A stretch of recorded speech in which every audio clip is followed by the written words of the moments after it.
why don't you let everybody know who you are and where you're from? How you doing, everybody? I'm retired Sergeant Neil Skip Jacobs. I'm from originally New Orleans, Louisiana, and I reside in Kenner. Good to see you again. So I'm going to ask you a couple of questions. Did you enlist or were you drafted? Well, I was actually a draft dodger, and I did that for about 18 months. And because I didn't want to get drafted right out of school. I wanted to enjoy life a little bit, and plus I saw all the guys from the seniors come back, you know, either didn't make it or they were messed up in the head or limbs and legs missing and stuff like that. So I wasn't ready to commit to that at this point. I was actually a welder, and I went to school for that, and I finished it.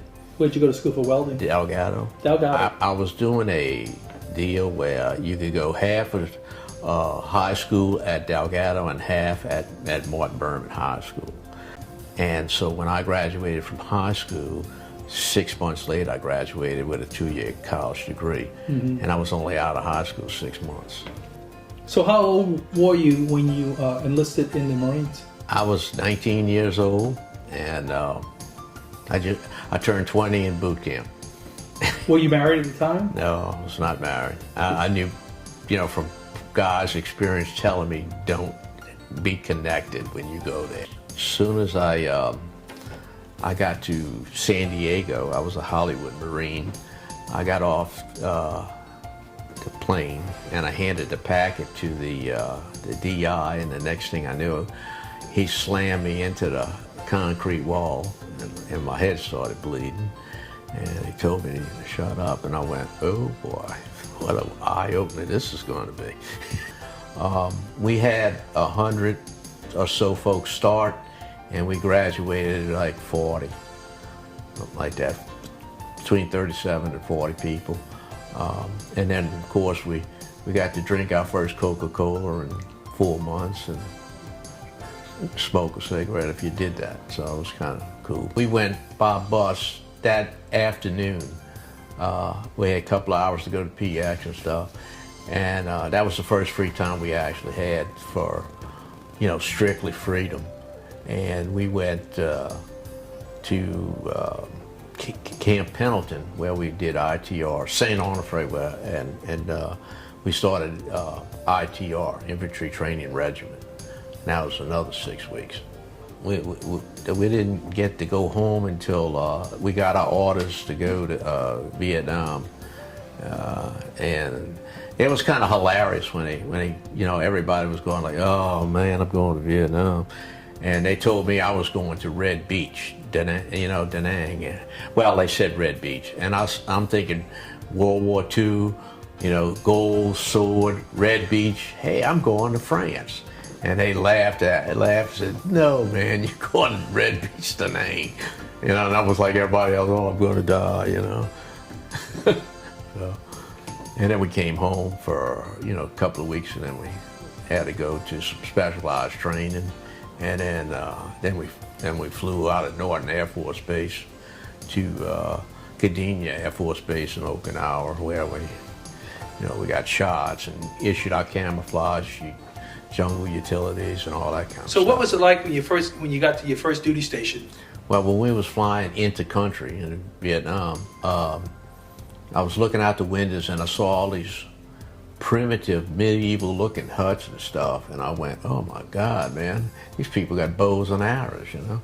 So it was a culture shock, and we sat there for the first 3 days just sweating and trying to hydrate and trying to get used to the heat until they figured out where they were going to send us in.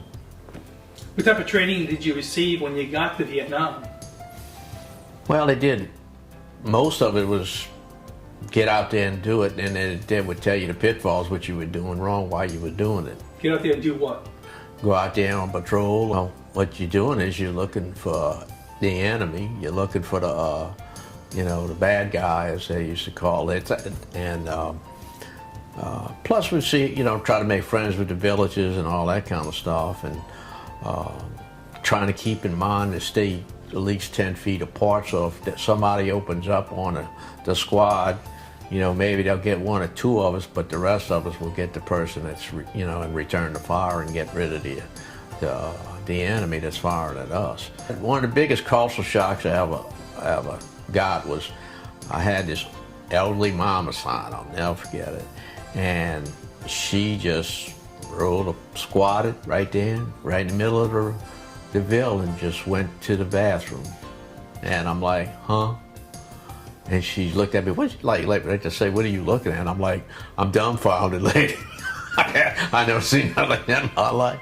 And so that was that was a pretty culture shock. I mean, we mainly ate sea rations. That's before the MREs were ever around. They were little cans, and you got a little John Wayne, which is the military designation of P-38. And you open up your little can, and you know, if you were lucky to have the heat tabs, you could heat the like beanie weenies, which is pork and beans and little pieces of hot dog, or you know, something like spaghetti or something like that. But most of the time you ate that cold.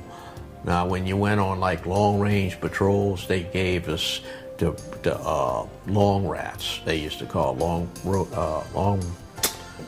patrol rations, and those were pretty good. You could actually gain weight if you ate more than one of them a day. They were pretty good. They're like mom's stew and chicken stew and beef stew. You just heat up a little water, pour it in there, let it sit for a few minutes. Man, wow, gourmet meal compared to those sea rats. So, you know. Now, how many tours did you do to Vietnam?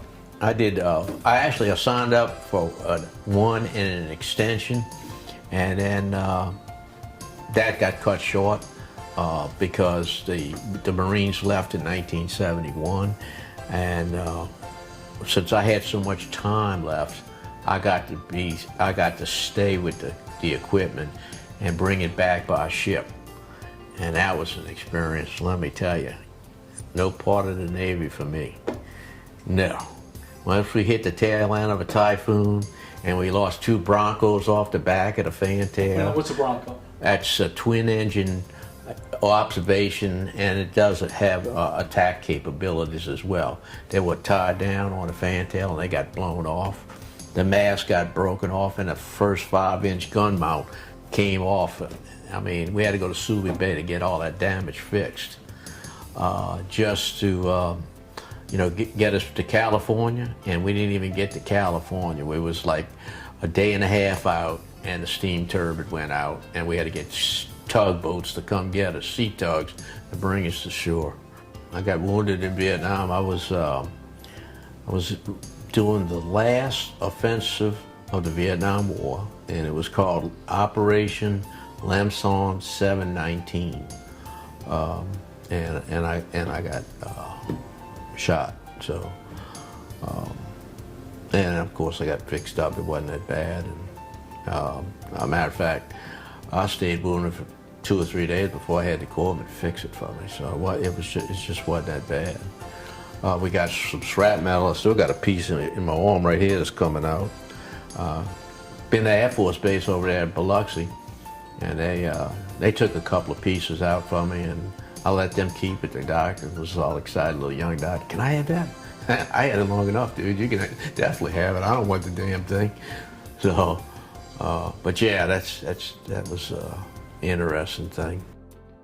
I tell you what, during that operation, if you look it up on the internet, you can see where there was a lot of stuff going on. We were getting incoming 3 and 4 times a day. Then when we went out in the field, you know, we was making enemy contact. I mean, you know, you could see them in the wires and stuff. It was, you know, surreal. I mean, but you know, we did what we were supposed to do. When attacked, we attack. You know, we don't sit there and back up and regroup. We go to them, and you know, with force, and we take them down with suppressive fire. Also, although there was times it didn't really work so good, but we did the best we could under the conditions. I mean, I'm here. What did you do when you first got out? Well, I laid around the house for a little bit and just relaxed and try to get my head together, really. I know they had a welcome home party for me, and I couldn't handle that. That was just too much. That's where I met my wife. They set that up kind of thing, and I told everybody, I said, I'll be right back. I'm going to just go get a pack of cigarettes, because I really was afraid that I would say something or do something that, might scare somebody. So I left in the car, and I didn't make it back until, that was over. And my mom got mad at me for that, but I told her, I said, I couldn't handle that. I'm sorry. So instead of embarrassing you, it was just best to do it that way. It's funny, I got that Purple Heart on an Operation Limestone 7/19. It was funny, it was Valentine's Day, 1971. Everybody was getting, red hearts, and Valentine's Day, Uncle Sam, give me a Purple Heart, man. What can I say? It's crazy. But that's the way it went down. Some of the other ones I'm not sure if I recognize or not, so you have to, if you can remember any of them, you can turn and look at them if you have to. Yeah, I got like Across the Gallantry and stuff like that. Like I say, when I went in the Marines, the biggest type of gun I ever shot in my life, and don't say gun in the Marines, you gotta say weapon. But anyway, the biggest weapon I ever shot was a .410 and a .22. I wasn't ready for a .308, 20 shot full automatic by no means. So that's why I joined the Marines, because they would teach me how to fight, because that was foreign to me. I had no idea what that was all about, and they did a good job. So when you came home, did you use your GI Bill? Did you go to school?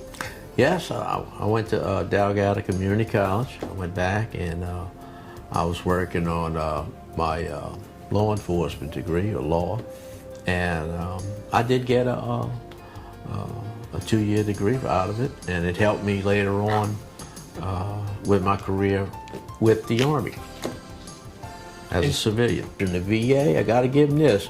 They called me and asked me if I wanted to go work for the Corps. And I told the lady, I said, ma'am, I just got out the Marine Corps. And she goes, no, the Army Corps. And I said, what? The Army has a Corps? She says, yeah, Corps Engineers. I said, give me the address, I'll go check it out. And that was 38 years ago. And I'm still with the Army Corps of Engineers today as a Ranger. If today you were to give any words of wisdom to some young person going into the military, what would you tell them? Be very aware of your surroundings and keep your head low and listen to your training. Oh, I could tell you a real story that took 45 years to come full circle, and it happened just a month ago. Well, I remember it was one of my very first ambush patrols. We just got finished, and we got 8 enemy soldiers, and I was sitting on a broken tree branch, and I had my rifle across my leg, and I was lighting a cigarette, and I was looking straight ahead, and I saw an NVA soldier picking up his rifle and it fired it at me. And I was like, oh my God. The round hit between my legs, and this all happened really fast. And I'm fumbling with my rifle, I bring it up, point shoot, not to aim, and I just ripped it. And I put all 30 rounds out at him, and he was fumbling with his gun. He had a jam, so I managed to shoot him, of course, and I shot the gun that he was holding as well and broke the stock. So I brought that rifle back to the compound, told the armorer, I said, hey man, I want to bring this home. Is there any kind of way I bring it home? He says, yeah, that's a semi-automatic. He said, I'll give you another stock off of one I got back here. I'll fix you up. So Provost Marshal, they did the paperwork, Vietnamese governor signed it, and I brought that thing home. 20 years later, a friend of mine, he was a gunsmith, he said, brought it to him, he says, oh, you got a bad chamber there. So I said, okay, so back in the gun cabinet it went. Just last year, well actually this year, I went to a gun show in Canada, and I was talking to this guy named Dutch. He's a gunsmith. He said, why don't you bring it to me, let me see it. So I brought it to him. 2 hours later he called me up, he says, who took this gun apart? I said, well, I did, to clean it a couple of, times. He said, but I took pictures and put it back the same way. He said, man, the gas cylinder was in backwards. This gun shoots perfect. So I picked it up. Cost me $100. Took it out to the range, and sure enough, it shot. Bam, bam, bam, bam, bam, bam, bam, bam, bam. And it took 45 years to find out. I'm here today because this guy didn't clean his rifle and put it back together right. Or I wouldn't be here, and he would be here. So that was kind of weird. That was pretty profound for me. I just sat back in the chair and went, Jesus, can you believe this?